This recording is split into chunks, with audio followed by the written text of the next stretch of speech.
નમસ્કાર વિદ્યાર્થી મિત્રો, આપનું સ્વાગત છે આપણી ચેનલમાં। જો તમે પણ ટેટ 1 2ની તૈયારી કરી રહ્યા હો તો આ વિડીયો તમારા માટે છે। તો સૌથી પહેલાં ચેનલને જરૂર સબસ્ક્રાઈબ કરી લેજો અને વિડીયોને તમારા મિત્રો સુધી જરૂર શેર કરવા વિનંતી છે।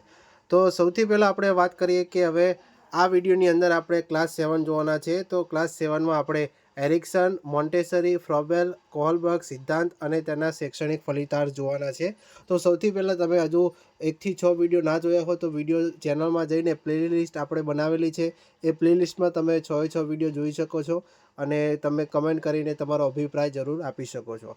તો સૌથી પહેલાં આપણે શરૂ કરીએ છીએ વિડીયોને। તો સૌથી પહેલાં વિડીયોને લાઇક જરૂર કરી દેજો। તો અહીંયા પહેલો જે નિયમ છે સિદ્ધાંત એ જોવાના છે કે એરિક એરિક્સનનો મનોસામાજિક વિકાસનો સિદ્ધાંત આપણે જોવાના છે। તો એમાં અંદર શું વાત કરેલી છે? તો સિગમન્ડ ફ્રોઈડ છે એ મનોજાતીય સિદ્ધાંતથી અલગ દૃષ્ટિકોણ રજૂ કરતા હતા અને એરિક એરિક્સને વ્યક્તિત્વ વિકાસમાં સામાજિક અને સાંસ્કૃતિક પરિબળોની મહત્વ પર ભાર મૂક્યો છે। સિગમન્ડ ફ્રોઈડ આપણે આગળ પણ વાત કરી ચૂક્યા તે મનોજાતીય સિદ્ધાંત દ્વારા એક અલગ દૃષ્ટિકોણ એ રજૂ કરતા હતા, જ્યારે અહીં એરિક એરિક્સન શું કરે છે કે વ્યક્તિત્વ વિકાસમાં સામાજિક અને સાંસ્કૃતિક જે બંને પરિબળો છે એને મહત્વ ઉપર અહીંયા ભાર એને મૂકેલો છે। સિગમન્ડ ફ્રોઈડથી વિપરીત કે જેઓ માનતા હતા કે વ્યક્તિત્વ મુખ્યત્વે બાળપણમાં જ ઘડાય છે, બરાબર। સિગમન્ડ ફ્રોઈડ શું કહેતા કે વ્યક્તિત્વ મુખ્યત્વે બાળપણમાં જ ઘડાય છે, વ્યક્તિ છે બાળપણમાં જ ઘડાતું હોય છે, એવું કોનું કહેવું હતું કે સિગમન્ડ ફ્રોઈડ। તો બંને રીતે તમારે યાદ રાખવાનું કે પરીક્ષામાં ગમે તે રીતે પ્રશ્ન પૂછાય, બરાબર। જ્યારે પણ એવું કહેવામાં આવે કે વ્યક્તિત્વ મુખ્યત્વે બાળપણમાં જ ઘડાય છે, એવું કોણે કહેલું છે? તો સિગમન્ડ ફ્રોઈડે કહેલું છે। અને જો એરિક્સને કહે તો એરિક્સને શું કર્યું કે એરિક્સને દલીલ કરી કે વિકાસ એ જન્મથી મૃત્યુ સુધી ચાલતી જીવન પર્યંત પ્રક્રિયા છે, બરાબર। એટલે કે જ્યારે બાળક જન્મે છે ત્યારથી લઈને બાળક જ્યારે મૃત્યુ પામે છે ત્યાં સુધી એ ચાલતી કેવી છે? જીવન પર્યંત પ્રક્રિયા છે અથવા જીવનભરની પ્રક્રિયા છે। આવું કોને કહ્યું છે? એરિક્સને, બરાબર। તો ફ્રોઈડે શું કીધું છે અને એરિક્સને શું કીધું છે? વાક્ય તમને પૂછી શકે, વાક્ય પરથી તમને ખબર હોવી જોઈએ કે કોને કયું વાક્ય કીધેલું છે, બરાબર। ત્યાર પછી આગળ જઈએ તો તેમણે વિકાસના 8 તબક્કાઓ રજૂ કર્યા। કોણે? એરિક એરિક્સને વિકાસના જે છે કેટલા તબક્કા રજૂ કર્યા છે એ તબક્કા પણ તમને ખબર હોવી જોઈએ, અથવા કેટલા તબક્કા રજૂ કર્યા છે? તો 8 તબક્કા રજૂ કર્યા છે, જેમાં એમને દરેક તબક્કે શું કીધું છે કે વ્યક્તિ એક ચોક્કસ સામાજિક કટોકટી એટલે કે સાયકો સોશિયલ ક્રાઇસિસનો સામનો કરે છે। જે મનોસામાજિક કટોકટી છે એનો સામનો દરેક વ્યક્તિ કરતો હોય છે। આ કટોકટીની સફળ નિરાકરણથી એક સકારાત્મક ગુણ વિકસે છે, જ્યારે નિષ્ફળતાથી નકારાત્મક પરિણામો જે છે અહીંયા આવી શકે છે, બરાબર। ત્યાર પછી આગળ વાત કરીએ તો આ વિકાસના 8 તબક્કા શું કહેવા માગે છે? વિકાસના જે 8 તબક્કા છે અહીંયા શું કહેવા માગે છે? તો નોંધ લખેલી છે કે તમને પરીક્ષાઓમાં ઘણીવાર તબક્કા અને તેમાંથી વિકસતા જે ગુણ છે એના વચ્ચે સીધો સંબંધ પૂછવામાં આવે છે। જ્યારે પરીક્ષા હોય તમે જોયું હશે પેપરમાં પણ કે ઘણીવાર તબક્કા હોય તો અને એનામાંથી જે વિકસતા ગુણ છે એ વચ્ચેનો સંબંધ પૂછવામાં આવે છે। દાખલા તરીકે એક પરીક્ષામાં એવું પૂછવામાં આવ્યું કે સ્વાયત્તતા વિરુદ્ધ શરમ અને શંકા આ તબક્કા દરમિયાન વિકસતા સંકલ્પ શક્તિ એટલે કે વિલ એનું ગુણ વિશે પૂછવામાં આવ્યું હતું। આ દર્શાવે છે કે માત્ર તબક્કાના નામ જ નહીં પરંતુ તેના પરિણામ સ્વરૂપે પ્રાપ્ત થતા ગુણો પણ યાદ રાખવા અત્યંત જરૂરી છે। એટલે કે પોઝિટિવ અને નેગેટિવ ગુણ હોય તો બંને યાદ રાખવા પડે કે કયા ગુણ કીધા છે, બરાબર। એના આધારે કયો વિકાસનો અહીંયા તબક્કો જોવા મળે છે તો એ આપણે જોઈએ। તો સૌથી પહેલાં તો અહીંયા એરિક્સન છે એનો મનોસામાજિક વિકાસના તબક્કા આપણે જોઈએ છીએ। કેટલા છે? 8 તબક્કા એમને દર્શાવેલા છે। તો સૌથી પહેલો જે તબક્કો છે એ 0થી લઈ 1.5 વર્ષ સુધી અહીંયા સમયગાળો દર્શાવેલો છે। એની મનોસામાજિક કટોકટી કઈ હોય કે અમુક વાર વિશ્વાસ પણ હોય વર્સિસ અવિશ્વાસ, એટલે વિશ્વાસ વર્સિસ અવિશ્વાસ હોઈ શકે। એનો સકારાત્મક ગુણ કયો હોય છે? હોપ। તો આ બંને યાદ રાખવાના, બરાબર। અહીંયા સામાન્ય રીતે 1થી 4 તમારા માટે ખૂબ જ ઇમ્પોર્ટન્ટ રહેવાના છે. તો એ તમારે 1થી 4 જે તબક્કા છે એ ખાસ તમારે યાદ રાખવાના છે. બરાબર. તો એ સકારાત્મક ગુણ કેવો હતો? હોપ હતો. તો હવે તમે શિક્ષક છો તો શિક્ષક તરીકે તમારી શું ભૂમિકા હોવી જોઈએ? તો 0થી 1.5 વર્ષના જ્યારે બાળકો હોય ત્યારે તમારે બાળકોની જરૂરિયાત પ્રત્યે સંવેદનશીલ હોવું જરૂરી છે. બરાબર. આ તમારે બાળક 1થી 1 અથવા 1.5 વર્ષ હોય તો તમારે બાળકના પ્રત્યે જે જરૂરિયાતો હોય એની પ્રત્યે સંવેદનશીલ રહેવું અને બાળકને એવું એક સુરક્ષિત વાતાવરણ પૂરું પાડવાનું કામ કોનું કરવાનું છે? આપણે શિક્ષક તરીકે આ કાર્ય ખાસ કરવાનું છે. બરાબર. તો આ પહેલો તબક્કો હતો. ત્યાર પછી આવે છે બીજો તબક્કો. બીજા તબક્કો છે 1.5થી 3 વર્ષ સુધીનો સમયગાળો છે. એમાં કઈ કઈ મનોસામાજિક કટોકટી આવી શકે છે?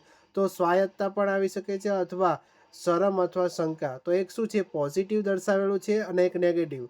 બરાબર. તો અહીંયા સ્વાયત્તતા વર્સિસ શરમ અથવા શંકા. તો એનો સકારાત્મક ગુણ કયો હોઈ શકે? તો સંકલ્પ શક્તિ, જે આપણે આગળ વાત કરી કે એવો પ્રશ્ન પૂછાય.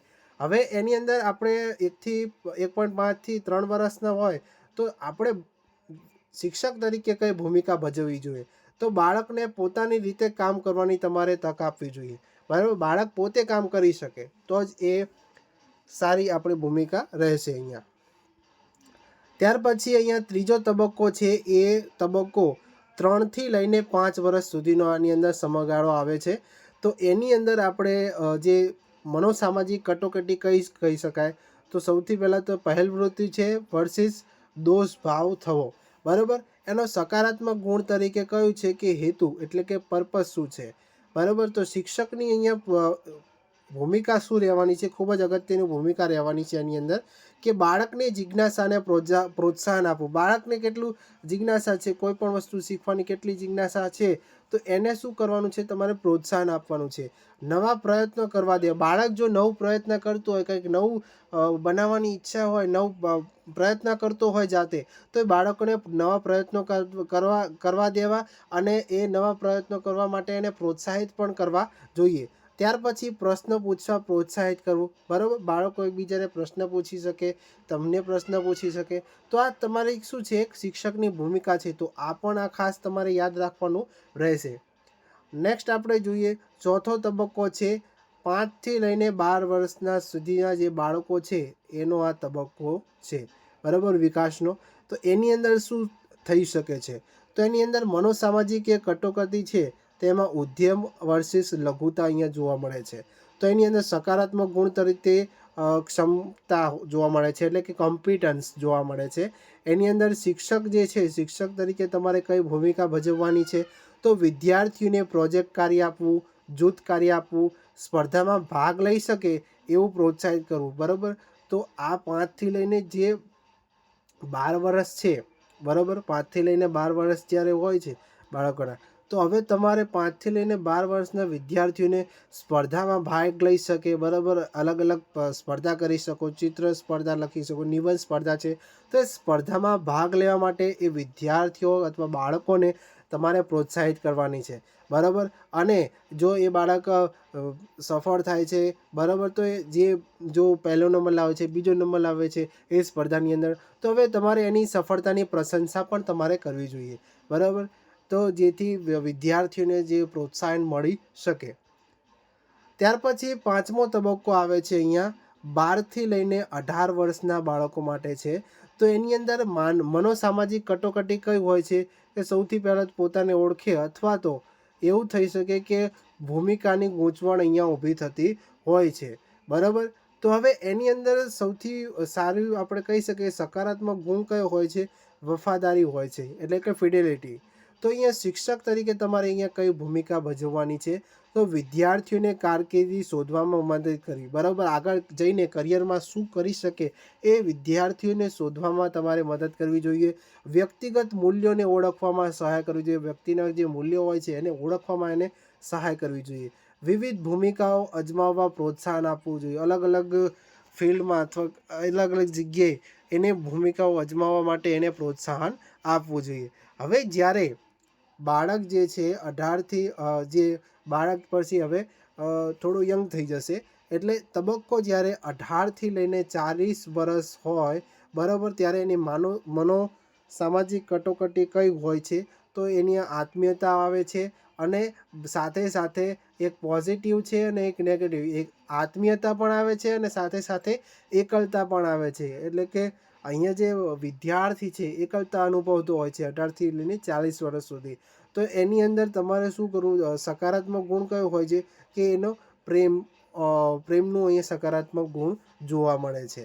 ત્યાર પછી આગળ વાત કરીએ કે 7મો જે તબક્કો છે 40થી લઈને 65 વર્ષ સુધી બરાબર, તો એની અંદર માનવ સામાજિક કટોકટી કઈ છે કે ઉપાદેયતા અથવા એની સ્થગિતતા બરાબર સ્થાયી રહેવું, એ એની મનોસામાજિક કટોકટી જોવા મળે છે. તો એની અંદર સકારાત્મક ગુણ છે કે એની સંભાળ એટલે કે કેર કોણ રાખશે બરાબર, તો એ અહીંયા સકારાત્મક ગુણ જોવા મળે છે, સંભાળ એટલે કે કેર બરાબર. ત્યાર પછી 8મો તબક્કો છે કે જે 65થી વધારે 65+, એની અંદર મનોસામાજિક કટોકટી છે એ સુગ્રહિતતા અને નિરાશા બરાબર બંને જોવા મળે છે. ત્યાર પછી એની અંદર સકારાત્મક ગુણ કેવો હોય છે, શાણપણ હોય એટલે વિસ્ડમ બરાબર. તો આપણે આ એરિક્સનના 8 વિકાસના જે મનોસામાજિકના જે તબક્કા જોયા છે આપણે, તો એ તબક્કાઓ તમારે યાદ રાખવાના અને સાથે સાથે તમે નોટ્સ બનાવશો તો પણ સારી રીતે રિવિઝન કરવામાં મદદ મળશે બરાબર. ત્યાર પછી હવે આપણે આગળ જઈએ છીએ. એ આગળ જયા પહેલાં જે વિદ્યાર્થીઓએ આ વિડીયોને હજુ સુધી અને જે ભવિષ્યમાં શિક્ષક બનવાનું છે એને હજુ આ વિડીયોને લાઇક ના કર્યો તો લાઇક જરૂર કરી દેજો, ઇન્સ્ટાગ્રામ પેજને જરૂર ફોલો કરી દેજો. અને હવે વાત કરીએ છીએ મારિયા મોન્ટેસરીની જે શિક્ષણ પદ્ધતિ, એના વિશે એક ખૂબ જ મહત્ત્વનો ટૉપિક ગણી શકાય. તો ઇટાલીના પ્રથમ મહિલા ડૉક્ટર મારિયા મોન્ટેસરીએ મંદ બુદ્ધિના બાળકો સાથે કામ કરતા જે પદ્ધતિ વિકસાવી, તે પાછળથી સામાન્ય બાળકોના શિક્ષણ માટે ક્રાંતિકારી સાબિત થઈ બરાબર. હવે અહીંયાથી એવું પણ બને કે ડાયરેક્ટ આમાંથી પણ પ્રશ્ન બનાવીને તમને પૂછી લેશે બરાબર. ઇટલીના પ્રથમ મહિલા ડૉક્ટર મારિયા મોન્ટેસરીએ કયા બાળકો માટે પદ્ધતિ વિકસાવી, તો મંદ બુદ્ધિના બાળકો માટે એમને પદ્ધતિ વિકસાવી અને તે પાછળથી શું બની કે સામાન્ય બાળકોના શિક્ષણ માટે ક્રાંતિકારી સાબિત થઈ છે. તેમની જે પદ્ધતિ છે એ બાળકના સર્વાંગી વિકાસ પર કેન્દ્રિત છે, એટલે કે બાળકનો બધી બાજુનો સર્વાંગી વિકાસ અહીંયા થવો જોઈએ એવું મારિયા મોન્ટેસરી માનતા હતા. તો હવે એનો સિદ્ધાંત શું કહેવા માગે છે બરાબર, તો સ્વશિક્ષણ અને સ્વતંત્રતા. પહેલું શું કહે છે સિદ્ધાંતની અંદર, સ્વશિક્ષણ એટલે કે જાતે શિક્ષણ મેળવી શકે, અને સ્વતંત્રતા તો મોન્ટેસરી એ માનતા હતા કે દરેક બાળકમાં શીખવાની આંતરિક ઈચ્છા હોય છે બરાબર. બાળકની અંદર શું હોય છે, પોતે જ અંદરથી જ એવી ઈચ્છા હોય છે કે આંતરિક ઈચ્છા હોય કે મારે ભણવું છે, શિક્ષણ મેળવવું છે. જો તેને યોગ્ય વાતાવરણ સાધનો પૂરા પાડવામાં આવે તો તે પોતાની ગતિએ અને પોતાની રીતે શીખી શકે છે બરાબર. અમુક બાળકો એવા હોય છે કે તમે એ બાળકને જો સુવિધા પૂરી પાડો બરાબર, તો એ સુવિધા જો બાળકને મળી રહે તો એ બાળક વધુને વધુ આગળ પ્રગતિ કરી શકે છે બરાબર. તો એની માટે તમારે શિક્ષક તરીકે તમારે એક સુવિધાદાતા એટલે કે ફેસિલિટેટર તરીકે પણ એક કાર્ય ખાસ કરવાનું અહીંયા રહેશે. હવે બીજું છે કે તૈયાર વાતાવરણ બરાબર, એટલે કે પ્રિપેર્ડ એન્વાયરમેન્ટ, એટલે કે વર્ગખંડમાં બાળકની જરૂરિયાતોને અનુરૂપ સુવ્યવસ્થિત, સુંદર અને આકર્ષક હોવો જોઈએ બરાબર. બાળક વર્ગખંડમાં આવે છે તો એવું જે બાળક વર્ગખંડમાં ક્યારે આવે બરાબર, તો એવું સારું સુવ્યવસ્થિત અને સુંદર જો વર્ગખંડ હોય તો બાળક જે છે એ સારી રીતે અહીંયા ભણી શકે બરાબર. બાળકની અંદર રસ પણ પેદા થાય. દરેક વસ્તુ બાળકની પહોંચમાં હોય અને દરેક સાધનોનો ચોક્કસ હેતુ હોય છે બરાબર. બાળકને જો યોગ્ય વાતાવરણ આપવામાં આવે અને તો એ બાળક જે છે સારી રીતે ભણી શકે છે, શિક્ષણ મેળવી શકે છે અને દરેક વસ્તુ બાળકની પહોંચમાં હોય અને દરેક સાધનોનો ચોક્કસ અહીંયા હેતુ હોય છે. બીજું આગળ વાત કરીએ કે ત્રીજું કે જ્ઞાનેન્દ્રિયો દ્વારા શિક્ષણ, એટલે કે મોન્ટેસરીને વિશિષ્ટ શૈક્ષણિક સાધનો બનાવ્યા. કયા કયા વિશિષ્ટ સાધનો કે જે બાળકની જ્ઞાનેન્દ્રિયો એટલે કે દ્રષ્ટિ, સ્પર્શ અને શ્રવણ એને તાલીમ આપે છે. આ સાધનો ભૂલ સ્વયં સુધારક એટલે કે સેલ્ફ કરેક્ટિંગ હોય છે, જેથી બાળક પોતાની ભૂલ જાતે જ શોધી શકે છે. આ કેવો સાધન છે?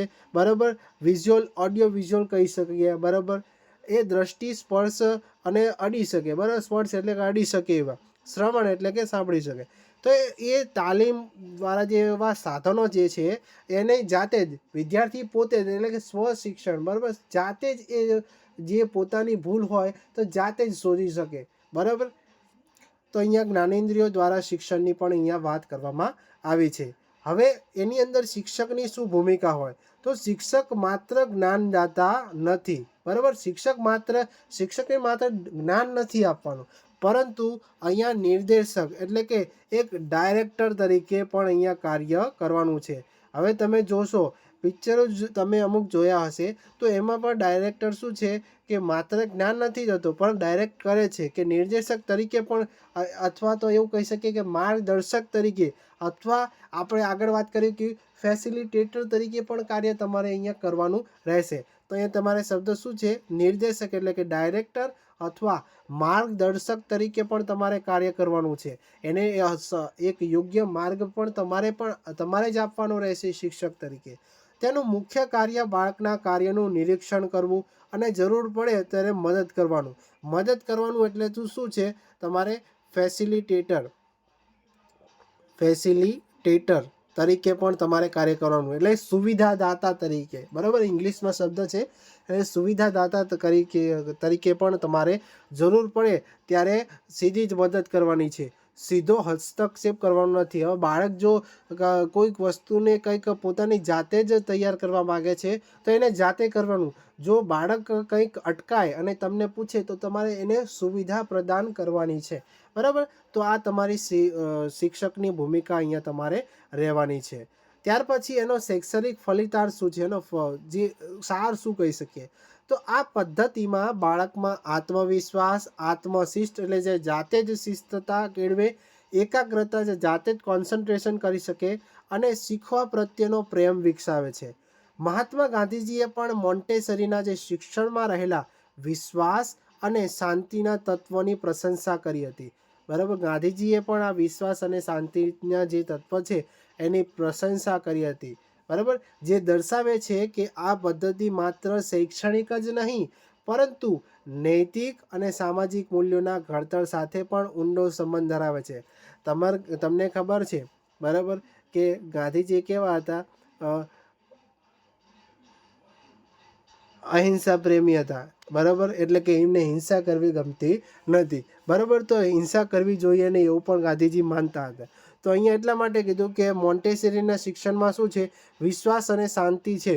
બરાબર, તો એવું શિક્ષણ આપવું જોઈએ કે માત્ર શૈક્ષણિક જ નહીં પરંતુ નૈતિક મૂલ્યો અને સામાજિક મૂલ્યોના ઘડતર સાથે પણ ઊંડો સંબંધ ધરાવે છે.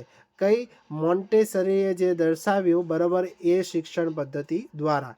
બરાબર, હવે આપણે આગળ જઈએ છીએ. અલગ પદ્ધતિ છે ફ્રેડરિક ફોવેલની કિન્ડરગાર્ટન પદ્ધતિ. બરાબર, આ પણ એક અગત્યનો ટોપિક છે તમારી ટેટ 1-2ની પરીક્ષા માટે. તો જોઈ લઈએ. તો સૌથી પહેલાં જે વિદ્યાર્થીઓ હજુ સુધી વિડીયોને લાઇક ના કરે લાઇક જરૂર કરી દો. ફ્રેડરિક ફોવેલની કિન્ડરગાર્ટન પદ્ધતિની વાત કરીએ તો એ કેવા હતા? જર્મન કેળવણીકાર ફ્રેડરિક ફોવેલે વિશ્વને કિન્ડરગાર્ટન એટલે કે જે બાળકોનો જે બગીચો છે એવું કહી શકીએ, એની ભેટ આપી હતી.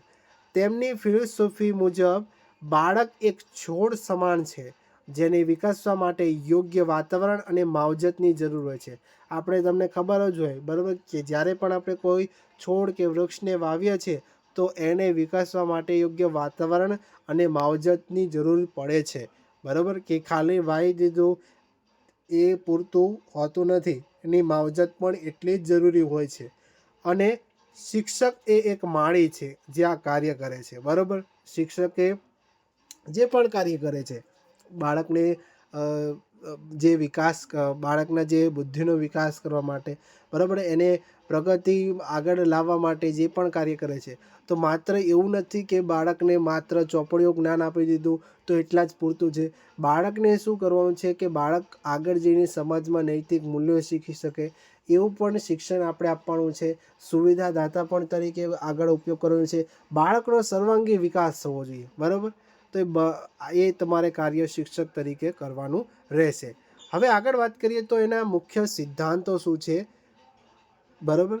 તો મુખ્ય સિદ્ધાંતની વાત કરીએ તો રમત દ્વારા શિક્ષણ, એટલે ફ્રેડરિક ફ્રોબેલ જે છે એના મત મુજબ કે રમત એ બાળકના વિકાસની સર્વોચ્ચ અભિવ્યક્તિ છે, બરાબર. એટલે બાળકને રમત દ્વારા શિક્ષણ તમારે આપવું જોઈએ, બરાબર. તે માત્ર મનોરંજન નથી પરંતુ શીખવાની અને પોતાની જાતને વ્યક્ત કરવાની એક ગંભીર પ્રવૃત્તિ છે. હવે બાળક જો રમતા રમતા શીખે, જો બે વસ્તુ થઈ, સામાન્ય રીતે તમે જોતા હશો કે બાળક જ્યારે રમતો હોય છે તો એકદમ હસતો હોય છે અને હર્ષો ઉલ્લાસથી રમતો હોય છે. તો એની અંદર જો બાળકને એવું જ શિક્ષણ આપવામાં આવે કે રમત ગમત દ્વારા એ શીખી શકે, તો બાળક જેટલી ઝડપીથી તમે ક્લાસમાં ભણાવી શકો છો, જો એને રમત ગમત દ્વારા તમે શિક્ષણ આપી શકતા હોય તો એ જ બાળક જે છે એ વધુ સારી રીતે એ જે ટોપિક છે એને સમજી શકે છે, અથવા જે વિષય છે એને સમજી શકે છે. તો એને રમત ગમત દ્વારા શિક્ષણ તમે આપવાની વાત કોણે કરેલી છે? એ ફ્રેડરિક ફ્રોબેલ એવું માનતા હતા. પછી સ્વપ્રવૃત્તિ, એટલે કે બાળક પોતે જ પ્રવૃત્તિ કરે, કે બાળક ક્રિયા અને પ્રવૃત્તિ દ્વારા પોતાની જાતને અને જગતને અહીંયા ઓળખતું હોય છે. એટલે કે સ્વ પ્રવૃત્તિથી સ્વની ઓળખ, એટલે કે જાતે જ પોતે પ્રવૃત્તિ કરે અને જાતે જ પોતાની ઓળખ ઊભી કરે, તેમનો મુખ્ય મંત્ર હતો. કોને? ફ્રેડરિક ફ્રોબેલ દ્વારા આના સિદ્ધાંતની અંદર એવું કહેવામાં આવ્યું છે. ત્યાર પછી આગળ વાત કરી છે કે ફ્રેડરિક ગિફ્ટ્સ અને ઓક્યુપેશન્સ પર વાત કરી છે કે ફ્રોબેલે બાળકોને રમવા માટે ખાસ શૈક્ષણિક સાધનો બનાવ્યા, જેને ગિફ્ટ્સ એટલે કે ભેટ તરીકે અમને ઓળખવામાં આવ્યા છે. આ ભેટો જેમ કે ઊનનો દડો, લાકડાના જે ઘન ગોળા, એ બાળકના આકાર, રંગ અને સંબંધોનો ખ્યાલ આપે છે, બરાબર. એવા કોઈ તમે ઊનનો દડો છે, લાકડાના ઘન ગોળા છે, તો બાળકને શું છે, એક આકાર સમજવામાં એને ખબર પડે, બરાબર. ત્રિકોણ હોય તો ત્રિકોણવાળું કોઈક વસ્તુ તમે બનાવીને આપો, બરાબર, તો એ બાળકને જે છે આકાર ઓળખવામાં તમને એને ખબર પડે. ઓક્યુપેશન્સ એટલે કે પ્રવૃત્તિઓ જેવી કે માટીકામ, વણાટકામ, ચિત્રકામ વગેરે પણ શીખવવી જોઈએ, બરાબર. જેથી બાળકના જે કૌશલ્યો છે અને સર્જનાત્મકતાનો વિકાસ થાય છે. એટલે કે બાળક જે છે એ ક્રિએટિવ માઇન્ડિંગ થઈ જાય, બરાબર. બાળક સર્જન કરતો થઈ જાય, બરાબર. બાળકને જે સર્જનાત્મક થઈ જાય તો આગળ જઈને કંઈક સારું સર્જન પણ એ કરી શકે છે, બરાબર. તો એક સર્જનાત્મક તરીકે પણ અહીંયા કાર્ય કર્યું છે, બરાબર. ફ્રેડરિક ફ્રોબેલે ગિફ્ટ અને ઓક્યુપેશન્સ, બરાબર, એવા બનાવ્યા જેથી બાળકો જે છે પોતાની સર્જનાત્મક અને પોતાનું કૌશલ્ય છે એ વિકસાવી શકે. ધારો કે માટીકામ, વણાટકામ, ચિત્રકામ, બરાબર, એ રીતે પણ અલગ અલગ પ્રવૃત્તિઓ તમે કરાવી શકો છો. હવે આનો સાર શું છે, શૈક્ષણિક ફલિતાંશ શું છે? તો ફ્રેડરિક ફ્રોબેલે પદ્ધતિએ પૂર્વ પ્રાથમિક શિક્ષણમાં ગીત, સંગીત, વાર્તા અને રમતગમતના મહત્વનો પાયો નાખ્યો છે. કોણે? ફ્રેડરિક ફ્રોબેલે, બરાબર. કોને શું કર્યું અંદર? ગીત, સંગીત, વાર્તા કહેવાનું, રમતગમત દ્વારા મહત્વનો પાયો નાખ્યો છે. આજે વિશ્વભરમાં પ્લે સ્કૂલ અને કિન્ડરગાર્ટન શિક્ષણ પદ્ધતિઓ ફ્રોબેલના વિચારોથી પ્રેરિત છે. અત્યારે તમે જેટલી પણ કિન્ડરગાર્ટન જોતા હશો, બરાબર, તો એની અંદર આ ફ્રેડરિક ફ્રોબેલનો ખૂબ જ મહત્વનો ફાળો અહીંયા જોવા મળે છે. એની અંદર એના વિચારોથી જ પ્રેરિત થઈને બધાએ એ કિન્ડરગાર્ટન અહીંયા શરૂ કર્યું છે, બરાબર. તો એ પણ ખાસ યાદ રાખવાનું છે. હવે આપણે એના પછી એક અગત્યનો ટૉપિક, ખૂબ જ અગત્ય, જેટલા પણ આપણે ટૉપિક જોઈએ છે આ વિડીયોમાં એ બધા જ ઇમ્પોર્ટન્ટ તમારા માટે પરીક્ષામાં રહેવામાં આવે છે. હવે આગળ વાત કરીએ છીએ લોરેન્સનો કોહલબર્ગનો નૈતિક વિકાસનો સિદ્ધાંત. તો લોરેન્સ કોહલબર્ગ અને જીન પિયાજેના કાર્યને આગળ વધારતા નૈતિક તર્કના વિકાસનો સિદ્ધાંત એમણે આપ્યો. તેમણે હાઇન્સની દ્વિધા જેવી નૈતિક દ્વિધાઓ રજૂ કરીને લોકોના જવાબોના આધારે નૈતિક વિકાસના 3 મુખ્ય સ્તર, એટલે કે 3 મેઇન લેયર અને 6 તબક્કાઓ તારવ્યા. 3 મુખ્ય સ્તર અને 6 તબક્કા. બરાબર, તો આ ખાસ યાદ રાખવાનું છે કે 3 મુખ્ય સ્તર છે અને એની અંદર ટોટલ કેટલા છે? 6 તબક્કાઓ અંદર તારવ્ય છે. કોહલબર્ગના ભાર વ્યક્તિ શું નિર્ણય લે છે તેના પર નહીં, પરંતુ તે પાછળ કયો તર્ક આપે છે તેના પર હતો. હવે વ્યક્તિ ગમે તે નિર્ણય લેતો હોય, બરાબર, પરંતુ એ નિર્ણય શા માટે લે છે, એના પાછળનું કારણ શું છે, એ કોણ કહે છે અથવા એનો તર્ક શું છે, બરાબર, કયો તર્ક આપે છે, તો એના પર ભાર કોણે મૂક્યો છે? તો કોહલબર્ગે મૂક્યો છે. તો એ પણ તમારે આ વાક્ય ખાસ યાદ રાખવાનું છે. હવે આ નૈતિક વિકાસના જે સ્તર છે અને તબક્કા છે એના વિશે આપણે જોઈએ. તો આ સિદ્ધાંતની એક મુખ્ય ટીકા હતી, બરાબર, એ છે કે તે પુરુષ કેન્દ્રિત છે. આ નૈતિક વિકાસનો જે સિદ્ધાંત છે, બરાબર, સ્તરની વાત કરેલ છે, તો એ માત્ર પુરુષ કેન્દ્રિત અહીંયા જોવા મળે છે અને ન્યાયના સિદ્ધાંત પર વધુ અહીંયા ભાર મૂકતું હોય છે. જ્યારે સ્ત્રીઓની સંભાળના નૈતિકતા એટલે કે એથિક્સ ઓફ કેરની અવગણના અહીંયા કરવામાં આવે છે. તે એક ખરાબ બાબત કહી શકાય. તો અહીંયા પણ જોઈ લેવાનું છે આપણે, માત્ર સમજવાનું છે કે એ શું કહેવા માગે છે, બરાબર. આ ટીકા મનોવૈજ્ઞાનિક કેરોલ ગિલિયન દ્વારા કરવામાં આવી હતી અને તે પરીક્ષા માટે એક મહત્વપૂર્ણ સમીક્ષાત્મક દ્રષ્ટિકોણ પણ પૂરો પાડે છે, બરાબર.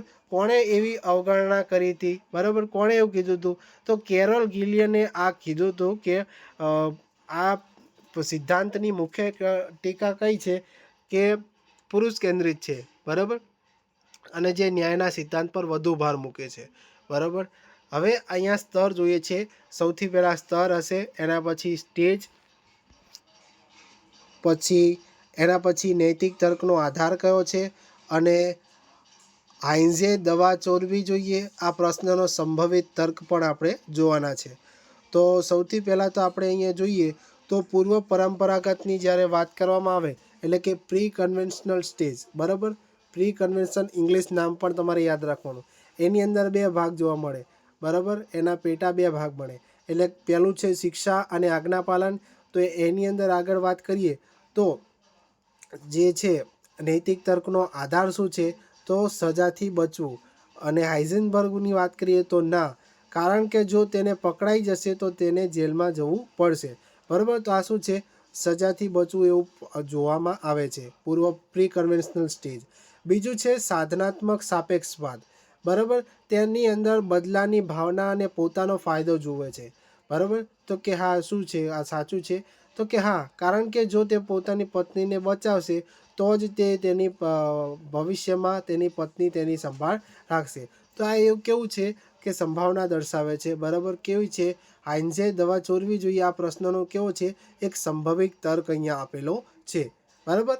ત્યાર પછી પરંપરાગત એટલે કે કન્વેન્શનલ. પહેલાં શું છે? પ્રી કન્વેન્શનલ, પછી કન્વેન્શનલ સ્ટેજ અહીંયા જોવા મળે છે, બરાબર. તો એની અંદર શું કીધું છે તો જોઈએ. તો એની અંદર ત્રીજું છે કે સારા આંતરવ્યક્તિક સંબંધો એટલે કે ગુડ ઇન્ટરપ્રિટેશન રિલેશનશિપ. એની અંદર વાત કરીએ તો બીજાની જે સ્વીકૃતિ મેળવી, બરાબર, સારો છોકરો કે સારી છોકરી બીજાના જે વ્યક્તિત્વ મુજબ, બરાબર, બીજા જેવું કહે છે કે આ વ્યક્તિ સારો કે, તો બીજાના જે વિચારો છે એના મુજબ આપણે સારા છોકરા કે છોકરી બનવું, બરાબર. તો કે હા, તર્ક મુજબ શું કહે કે હા, કારણ કે તેની પત્ની અને સમાજ તેની પાસેથી આ જ અપેક્ષા રાખે છે, તે એક સારો પતિ છે, બરાબર. તો આ એક શું છે? તર્ક પ્રમાણે અહીંયા કીધેલું છે. ત્યાર પછી આગળ વાત કરીએ છીએ ચોથો. તો ચોથો શું છે? કાયદો અને વ્યવસ્થા એટલે કે લો એન્ડ ઓર્ડર મેન્ટેન કરતો હોવો જોઈએ. જે સામાજિક જે નિયમો છે અને કાયદાનું પાલન છે એ પાલન કરતો હોવો જોઈએ, એટલે કે ફોલોઈંગ સોશિયલ રૂલ્સ એન્ડ લો, બરાબર.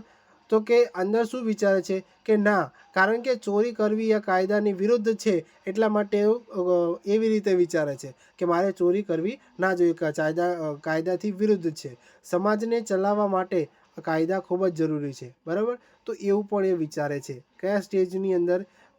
કન્વેન્શનલ સ્ટેજની અંદર. ત્રીજો જે સ્ટેજ છે ઉત્તર પરંપરાગત, બરાબર, એટલે કે પોસ્ટ કન્વેન્શનલ, બરાબર. ઇંગ્લિશ નામ પણ તમારે યાદ રાખવાનું, ઉત્તર પરંપરાગત અથવા પોસ્ટ કન્વેન્શનલ. એની અંદર સામાજિક કરાર અહીંયા આવે છે, એટલે કે સોશિયલ કોન્ટ્રાક્ટ આવી જાય છે.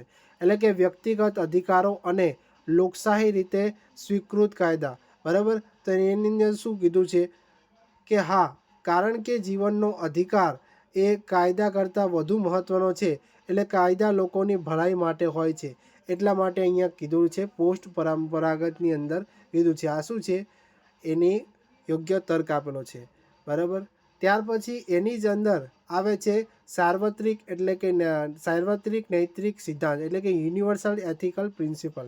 એની અંદર શું કીધું છે કે અંતરાત્માનો અવાજ, સાર્વત્રિક માનવ મૂલ્યો જેમ કે ન્યાય, સમાનતા હોવી જોઈએ. તો એની અંદર શું તર્ક આપેલો છે, તો કે હા, કારણ કે માનવ જીવનનું મૂલ્ય કોઈ પણ પ્રથા કે કાયદા કરતાં સર્વોપરી હોય છે. બરાબર, તો એની અંદર પણ આ વાત કરેલી છે. તો આપણે સૌપ્રથમ આપણે શું જોયું કે નૈતિક વિકાસના જે સિદ્ધાંત છે, સ્તર છે, તો એની અંદર સૌપ્રથમ કેટલા તબક્કા પડે છે, તો 3 મુખ્ય સ્તર જોવા મળે છે. કેટલા? 3 મુખ્ય સ્તર છે. એની અંદર ટોટલ કેટલા આપણે જોઈએ તો 6 તબક્કાઓ છે. ટોટલ 6 તબક્કા, પણ મુખ્ય સ્તર કેટલા? 3 સ્તરો છે. બરાબર, તો આ ખાસ યાદ રાખજો. અહીંયાથી પણ તમને થોડુંક કન્ફ્યુઝન થઈ શકે છે. અને જો તમે આ જે આપણે ટોપિક ચલાવી રહ્યા છીએ એની PDF જોઈતી હોય તો તમે ટેલિગ્રામ પેજને જોઈન કરી શકો છો. તમને 1-2 દિવસની અંદર આ ટેલિગ્રામ પેજની અંદર તમને આ PDF તમને મળી જશે, જેટલા પણ આપણે ટોપિક ચલાવ્યા છે. બરાબર, અને સૌથી પહેલાં તમે ઇન્સ્ટાગ્રામ પેજને જરૂર ફોલો કરી દેજો અને આ ચેનલને જરૂર સબસ્ક્રાઈબ કરી દેજો. હવે આપણે આગળ જઈએ છીએ કે એનું શૈક્ષણિક ફલિતાંશ શું છે, તો કે શિક્ષક વર્ગખંડમાં નૈતિક દ્વિધાઓ પર ચર્ચાનું આયોજન કરી શકે છે, વિદ્યાર્થીઓને જુદા જુદા દ્રષ્ટિકોણ સમજવા માટે પ્રોત્સાહિત કરી શકે છે, ભૂમિકા કે ભજવણી એટલે કે રોલ પ્લેઇંગ દ્વારા તેમને નૈતિક તર્કના ઉચ્ચ સ્તરે પહોંચવામાં મદદ કરી શકે છે. તો આવી જ રીતે તમે કરી શકો છો કાર્ય, કે નૈતિક દ્વિધા હોય. બરાબર, તો એ એક આયોજન કરી શકો છો, જ્યારે વિદ્યાર્થીઓને જે જુદા જુદા દ્રષ્ટિકોણ છે એ સમજવામાં આપણે પ્રોત્સાહિત કરી શકીએ છીએ. હવે આપણે એના MCQs જોઈશું. જેટલા પણ આપણે ટોપિક જોયા એના MCQs જોઈશું, જેથી આપણે ક્લિયર થઈ જાય આખો ટોપિક. બરાબર, તો એરિક એરિક્સનના મતે શાળાએ જતા બાળકમાં, એટલે કે 5 થી 12 વર્ષ, જો સફળતાપૂર્વક કાર્યો પૂર્ણ કરવાની તક ન મળે તો કઈ મનોસામાજિક કટોકટી ઉદ્ભવી શકે છે. તો એની અંદર આપણે આગળ પણ ચર્ચા કરી છે કે કઈ કટોકટી આવી શકે છે. તો ઓપ્શન બી આવશે, ઉદ્યમ વર્સિસ લઘુતા. એ સામાજિક કટોકટી તમે અહીંયા જોવા મળે છે. ત્યાર પછી બીજો પ્રશ્ન છે કે મારિયા મોન્ટેસરીની શિક્ષણ પદ્ધતિમાં શિક્ષકની ભૂમિકા શું હોય છે. બરાબર, શિક્ષક એ અહીંયા એક ઓપ્શન નિરીક્ષક અને માર્ગદર્શક, એટલે કે નિરીક્ષક માર્ગદર્શક જે વાત કરવામાં આવી છે. બરાબર, એક તરીકે તમે ફેસિલિટેટર તરીકે પણ અહીંયા લખી શકો. બરાબર, તો સુવિધાદાતા તરીકે પણ કાર્ય કરી શકો, મોટિવેશન તરીકે, માર્ગદર્શન તરીકે પણ કાર્ય કરી શકો. તો ઓપ્શન સી અહીંયા તમારો સાચો જવાબ આવશે. નેક્સ્ટ જોઈએ, ફ્રેડરિક ફ્રોબેલ દ્વારા વિકસાવવામાં આવેલી ગિફ્ટ્સનો મુખ્ય હેતુ શું હતો. બરાબર, તો ફ્રેડરિક ફ્રોબેલે શું કીધું હતું કે બાળકને મનોરંજન પૂરું પાડવાનો, ઇનામ આપવાનો, સર્જનાત્મક પ્રવૃત્તિઓમાં વ્યસ્ત રાખવાનો, કે બાળકોને ગણિત અને વિજ્ઞાનના અમૂર્ત ખ્યાલોનો સમજ આપવાનો. ગિફ્ટ્સ જે વાત કરી છે, તો બાળકોને ગણિત અને વિજ્ઞાનના જે અમૂર્ત ખ્યાલો છે એ સમજાવવાનું અહીંયા વાત કરવામાં આવી હતી. ઓપ્શન બી તમારો અહીંયા સાચો જવાબ રહેવાનો છે. ત્યાર પછી કોહલબર્ગે શું કીધું, તો કે કોહલબર્ગના સિદ્ધાંત મુજબ એક બાળક વિચારે છે કે જો હું મારું હોમવર્ક કરીશ તો મને ચોકલેટ મળશે. બરાબર, એટલે કે આ બાળક નૈતિક વિકાસના કયા તબક્કામાં છે, કે જો હું હોમવર્ક કરીશ તો જ મને ચોકલેટ મળશે. તો અહીંયા જે વાત કરવામાં આવી છે, તો સાધનાત્મક સાપેક્ષવાદની અહીંયા વાત કરવામાં આવી છે. ઓપ્શન બી તમારો સાચો આન્સર આવશે. બરાબર, તો ઓપ્શન બી છે કે જો હું હોમવર્ક કરીશ તો જ મને ચોકલેટ મળશે, તો એ સાધનાત્મક સાપેક્ષવાદ અહીંયા જોવા મળે છે. હવે ટેટ એસ છે, સેકન્ડરી 2018ની અંદર આ પ્રશ્ન પૂછાયેલો છે કે કિન્ડરગાર્ટન જે છે શિક્ષણ પ્રણાલીના પ્રણેતા કોણ છે. બરાબર. કિન્ડરગાર્ટન શિક્ષણ પ્રણેતા કોણ છે? તો ફ્રોબેલ. બરાબર. ઓપ્શન બી તમારો અહીંયા સાચો જવાબ રહેવાનો છે. નેક્સ્ટ ક્વેશ્ચન જોઈએ કે બાળકને પોતાની ભૂલ જાતે સુધારવાની તક મળે તેવા સાધનો કઈ શિક્ષણ પદ્ધતિમાં મુખ્યત્વે લાક્ષણિકતા છે? બરાબર. જાતે જ પોતાની ભૂલ સુધારે તો કઈ પદ્ધતિ હતી? બરાબર. તો એની અંદર આપણે વાત કરી હતી કે મોન્ટેસરી પદ્ધતિ છે. એની અંદર બાળક જાતે જ પોતાની સ્વશિક્ષણ, બરાબર, જાતે જ પોતાની ભૂલ સુધારે અને તેવા જાતે ભૂલ સુધારે એની એવી અલગ અલગ બનાવ્યા હતા. બરાબર. તો એ આપણે યાદ રાખવાનું છે, મોન્ટેસરી પદ્ધતિ હતી. ત્યાર પછી આપણે આગળ વાત કરીએ છીએ એરિક એરિક્સનના સિદ્ધાંતમાં આશા એટલે કે હોપ નામનો ગુણ કઈ કટોકટીની સફળ નિરાકરણથી પ્રાપ્ત થઈ શકે છે? એરિક એરિક્સનના જે સિદ્ધાંતની આશા એટલે કે હોપ છે, તો અહીંયા ઓપ્શન એ જ આવશે કે વિશ્વાસ અને વર્સિસ અવિશ્વાસ. એક પોઝિટિવ છે અને અહીંયા એક નેગેટિવ અહીંયા જોવા મળે છે. પછી જીસેટની અંદર પણ આ પ્રશ્ન પૂછાયેલો છે કે લોરેન્સ કોહલબર્ગના મત પ્રમાણે નૈતિક વિકાસના પૂર્વ પરંપરાગત, બરાબર, પ્રી કન્વેન્શનલ સ્ટેજની વાત કરવામાં આવી છે. તો એ તબક્કાના બાળકો જે છે એ શું કરશે?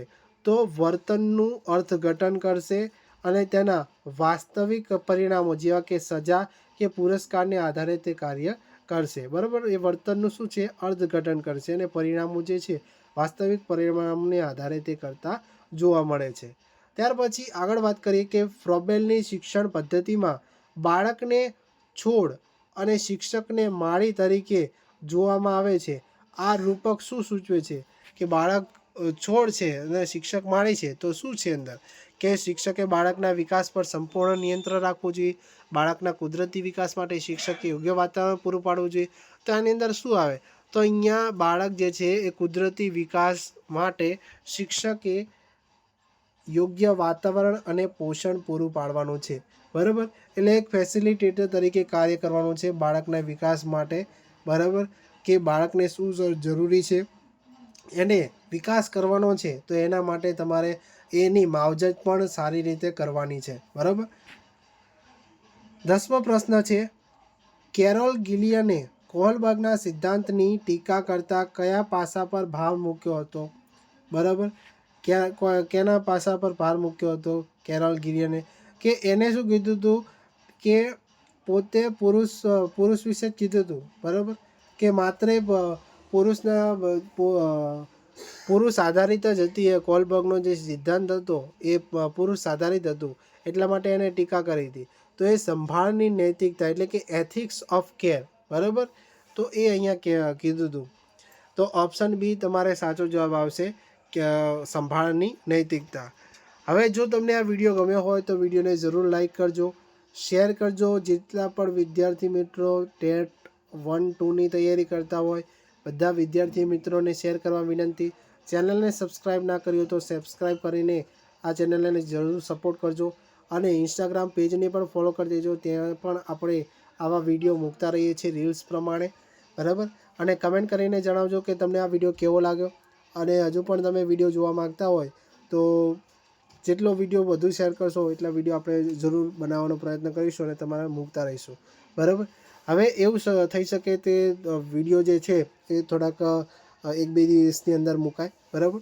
તો એ તમે ચેનલને વિઝિટ જરૂર કરતા રહેવો દરરોજ 2 દિવસની અંદર, તો તમને નવા વિડીયો જોવા મળશે. તો ફરી મળીશું આવા નવા વિડીયો સાથે. જય હિન્દ, જય ભારત.